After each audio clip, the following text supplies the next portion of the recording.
Salutations fraternelles à vous, mesdames et messieurs. Bienvenue dans cette nouvelle édition du journal sur la radio télévision diocésaine Gouzani. Un très grand plaisir pour moi de vous présenter cette session d'information. Mais avant de commencer, place aux principales articulations.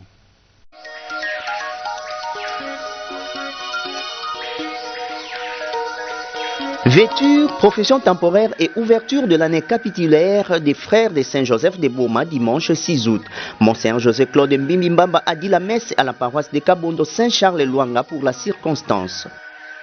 Briller, écouter et ne pas craindre forment les trois conseils du pape François aux jeunes lors de la messe de clôture des Journées mondiales de la jeunesse Lisbonne 2023.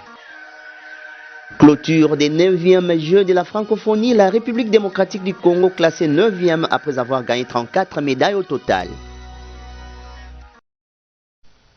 Fin de sommaire, encore une fois, mesdames et messieurs, bienvenue dans cette nouvelle édition du journal sur la RTDN. Au chapitre de l'église locale Sacheske, son excellence Monseigneur l'évêque José-Claude Mbimbamba a dit la messe du 18e dimanche du temps ordinaire dimanche de la transfiguration du Seigneur. Et trois grands moments ont marqué cette célébration eucharistique du dimanche 6 août à la paroisse Saint-Charles-Luanga à Kabondo, la vêture, les professions temporaires et l'ouverture de l'année capitulaire de frères de Saint-Joseph de Boma, le résumé de la messe avec Vital Landou sur les images de Don Pemba. Plusieurs fidèles venus des différents coins du diocèse ont participé à l'Eucharistie célébrée par Monseigneur José-Claude Mbimbamba, évêque de Boma, et concélébrée par beaucoup de prêtres diocésains comme missionnaires. Tous les acteurs liturgiques, la chorale sélectionnée de la paroisse Saint-Charles-Luanga Boma Kabondo, les louangeuses, les servants des messes, les lecteurs et protocoles étaient au rendez-vous à telle enseigne que la liturgie était bien soignée et a aidé les fidèles à garder une attitude de prière. Signalons aussi la présence remarquable des frères de Saint-Joseph de Boma. La célébration eucharistique a également connu la participation des religieuses et religieuses des autres congrégations diocésaines et missionnaires, ainsi que des autorités politico-administratives de la commune de Kabondo. Dans l'homélie, le message de l'évêque était musclé et a touché plusieurs points. Il a parlé aux fidèles en général et aux frères de Saint-Joseph de Boma en particulier. Après l'homélie, sont venues les cérémonies de vêture et de vœux. Au total, 4 novices ont émis pour la première fois leurs vœux de chasteté, obéissance et pauvreté, et 2 postulants ont procédé à la prise d'habits religieux. La joie était au zénith. Toutes les autres étapes de la messe du 18e dimanche du temps ordinaire année liturgique A et dimanche de la transfiguration du Seigneur étaient respectées. Collecte, Sanctus, consécration, pater, Agnus Dei et communion. Bien avant la bénédiction finale, Monseigneur l'évêque a officiellement lancé l'année capitulaire chez les frères de Saint-Joseph de Boma. Par la grâce de Dieu et la bienveillance du siège apostolique évêque de Boma, en ce 18e dimanche du temps ordinaire A, coïncide cette année avec la fête de la transfiguration du Seigneur à l'occasion de la cérémonie des prises d'habits religieux et des professions temporaires de nos frères de la congrégation de Saint-Joseph de Boma, entendu que le gouvernement général de cette congrégation est à la dernière année d'exercice de son mandat, conformément aux droits propres. Considérant les clauses du droit quant à ceux en vertu de notre pouvoir ordinaire, décrétons devant cette assemblée liturgique réunis en l'église paroissiale Saint-Charles-Luanga de Boma Kabondo, l'ouverture de l'année capitulaire pour la congrégation de frères de Saint-Joseph de Boma. Et est intervenu l'hymne de cette congrégation diocésaine. C'est dans une ambiance festive que la messe a pris fin dimanche 6 août 2023 à la paroisse Saint-Charles-Luanga, Boma Kabondo. Au total, 2 postulants ont procédé à la prise d'habits religieux et 4 novices de frères de Saint-Joseph de Boma ont émis pour la première fois le vœu. Nous vous proposons de suivre à cet effet Vital Landou qui nous fait revivre le déroulement de ces différentes cérémonies et parle en même temps du lancement de l'année capitulaire de frères de Saint-Joseph de Boma à la paroisse Saint-Charles-Luanga Kabundo.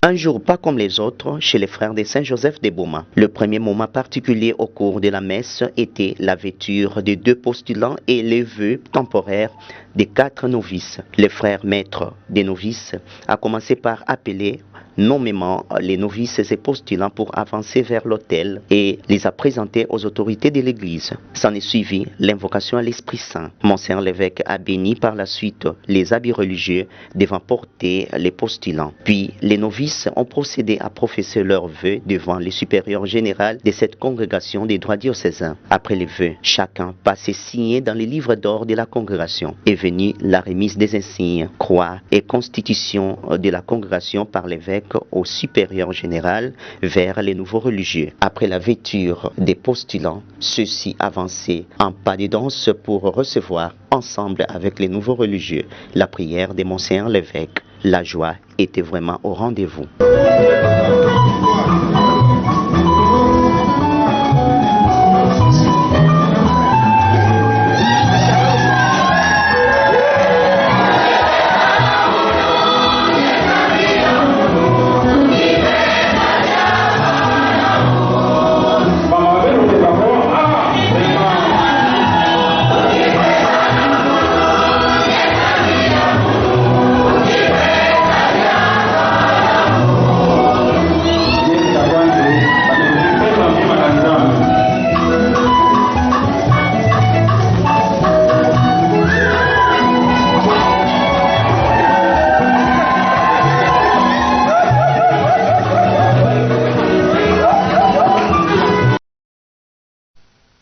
Restons toujours à la paroisse Saint-Charles-Luanga à Kabundo le dimanche 6 août dernier pour suivre le strait de l'homélie de son Excellence Monseigneur l'évêque José-Claude Mbimbi Mbamba à travers ses commentaires de Vital Landou.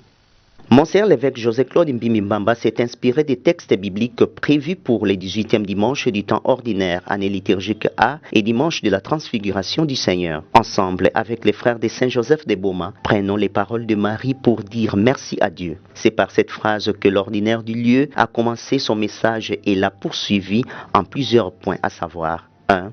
Faire l'expérience spirituelle sur la montagne. 2. Se laisser conduire par l'Esprit, être sous la mouvance du Saint-Esprit. 3.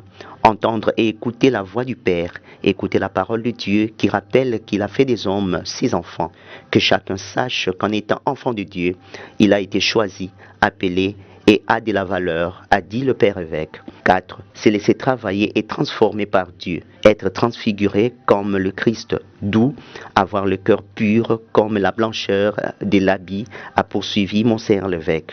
5. Redescendre de la montagne pour aller témoigner au moment fixé. Le prélat a aussi attiré l'attention des frères de Saint-Joseph de Boma qui sont en marche vers le centenaire de cette congrégation des droits diocésains et à un nouveau chapitre général à faire un renouvellement intérieur et un changement radical. Il les a invités à combattre l'esprit mondain et la médiocrité, à être légers et libres pour les services de Dieu. Puis, Monseigneur José-Claude Mbimbi Mbamba a mis l'accent sur la synodalité, la marche ensemble et savoir vivre avec ses confrères. À tous les fidèles présents à l'Eucharistie, l'ordinaire du lieu a recommandé à marcher avec la congrégation des frères de Saint-Joseph de Boma pour leur progrès qui doit concerner tout un chacun des fidèles. Et au chapitre de l'Église universelle, mesdames et messieurs, sachez que le pape François a dit le dimanche 6 août dernier la messe des clôtures de Journée mondiale de la jeunesse JMJ Lisbonne 2023 où il a lancé au cours de l'Eucharistie un message fort aux jeunes. Briller, écouter et ne pas craindre, tel est le socle du message du Saint-Père aux jeunes. Le pape a exhorté les 1,5 million de jeunes rassemblés au parc Tejo de Lisbonne à ne pas avoir peur lors de la messe de clôture des Journées mondiales de la jeunesse le 6 août 2023. Dans son homélie qu'il a largement improvisé, le chef de l'Église catholique a livré 3 conseils aux jeunes qui s'apprêtaient à répartir dans leur pays. Briller, écouter, Ne pas craindre. C'est vous, le saint peuple de Dieu qui marche, leur a-t-il lancé à la fin de la célébration. Point d'orgue de ces journées mondiales de la jeunesse 2023 de Lisbonne. La messe de clôture a rassemblé près de 1,5 million de personnes dans le parc Tejo, en bordure du fleuve Tagué. La veille, les jeunes du monde entier avaient chanté et prié avec le pape de 86 ans. Un long et profond silence avait recouvert l'immense parc de 90 hectares au moment de l'adoration du Saint-Sacrement. Après une nuit passée à la Belle Étoile, les centaines et des milliers de jeunes ont retrouvé le pontife argentin pour vivre le dernier grand temps fort de ces journées mondiales de la jeunesse. Dans son homélie, le pontife argentin est largement sorti de son texte, comme souvent lors de ces journées mondiales de la jeunesse, résumant sa catéchèse à quelques recommandations délivrées en espagnol. D'abord, le pape leur a demandé de briller de la lumière du Christ. Il ne s'agit pas de se mettre devant des projecteurs et d'afficher une image parfaite, mais d'aimer comme Jésus. C'est là qui nous rend lumineux, a-t-il dit. Ensuite, le Saint-Père a insisté sur le besoin d'écouter Jésus à travers la lecture de l'Évangile. Tous les secrets est là, a-t-il confié. Être attentif à la parole permet de rejeter les égoïsmes maquillés d'amour, a-t-il enseigné. Enfin, le pape François a exhorté les jeunes à ne pas avoir peur, une recommandation qui figure à de nombreuses reprises dans la Bible, a-t-il précisé, faisant siennes les paroles que Jean-Paul II avait lancées lors des Journées mondiales de la jeunesse de Rome de l'an 2000.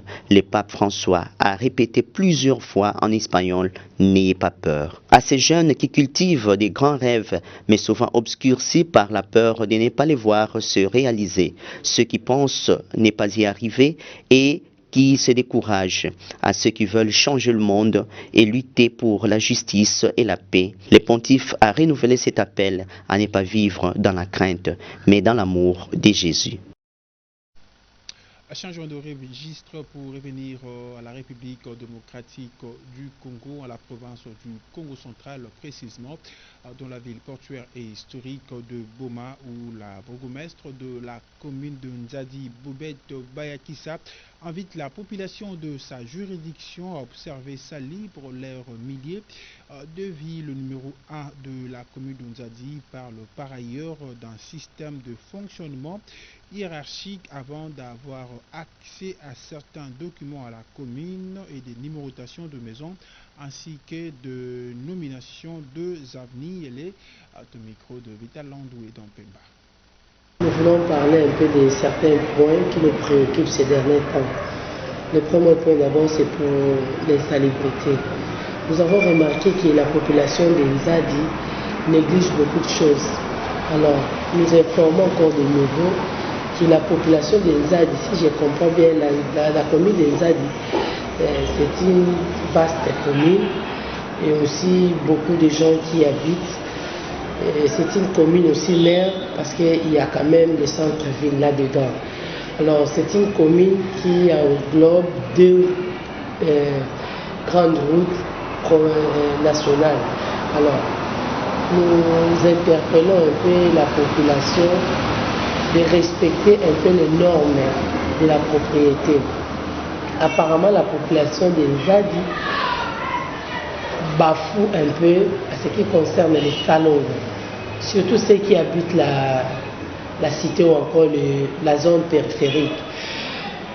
Quand nous négligeons un peu soigner notre environnement, ça peut aussi nous causer du tort, parce qu'on est exposé par beaucoup de maladies. S'il y a des mauvaises herbes qui poussent, on est exposé dans beaucoup de choses. Entre autres, on pourrait avoir la présence des animaux nuisibles, entre autres, je cite les reptiles par exemple. Il y a aussi les moustiques qui nous piquent à tout moment, qui nous transmettent la malaria et vraiment des maladies qui sont causées par l'insalubrité. Nous invitons vraiment la population des Nzadi à mettre la propriété dans toutes les parcelles habitées et aussi dans toutes les parcelles non habitées. Ça nous sécurise aussi. En deuxième lieu, nous voulons aussi informer la population parce qu'il y a une séance de travail qui a été tenue que nous devons mettre dans quelques jours les agents de l'habitat et les chefs d'avenue et des quartiers sur terrain pour enregistrer chaque parcelle. Néanmoins, lors de l'enregistrement, il faut acheter un timbre de 1000 francs. Nous informons déjà la population, chaque parcelle sera recensée.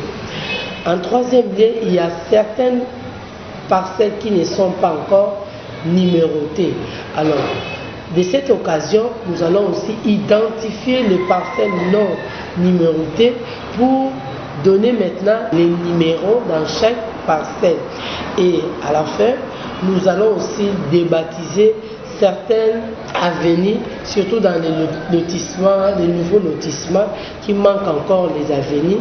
S'il y a des gens qui veulent que les avenues soient débaptisées à leur nom, qu'ils viennent déjà prendre les contacts au niveau de la commune, parce que bientôt l'opération aura lieu. Il faut aussi oublier de rappeler à tout le monde qui veut faire l'attestation ou certaines attestations au niveau communal, il faut d'abord qu'ils passent au niveau de chaque bureau du quartier pour que leurs identités soient visées, que réellement ce sont des gens qui sont nos administrés, pour que nous ne signions pas des documents des infiltrés à la connaissance du chef de quartier. Et après 10 jours de festivité, le 9e jeu de la francophonie s'est clôturé le dimanche 6 août 2023 et la République démocratique du Congo est classée 9e après avoir raflé 34 médailles. Vital Andrew nous en dit plus à travers ce récit.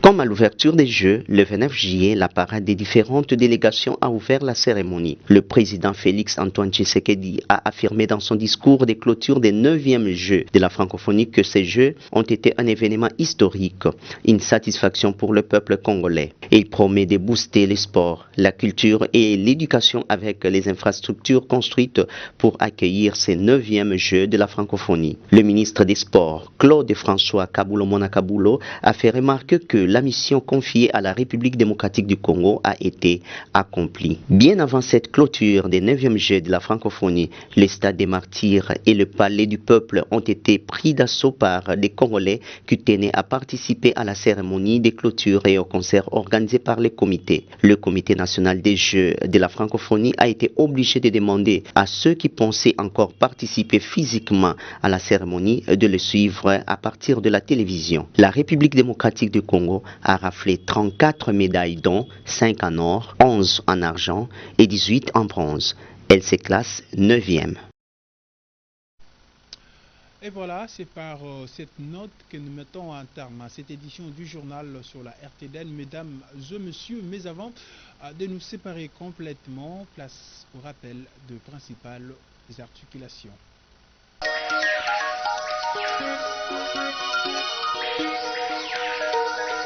Vêture, profession temporaire et ouverture de l'année capitulaire des frères de Saint-Joseph de Boma dimanche 6 août.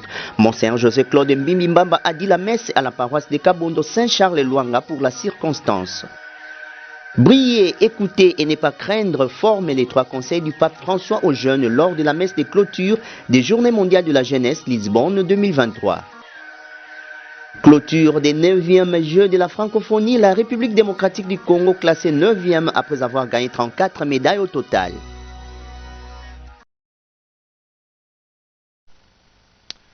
Fin de cette édition du journal du lundi 7 août 2023 sur les antennes de la radio-télévision diocésaine Lusani. Merci à vous, mesdames et messieurs, de l'avoir suivi et surtout bonne suite des programmes sur nos antennes. D'ici là, portez-vous bien.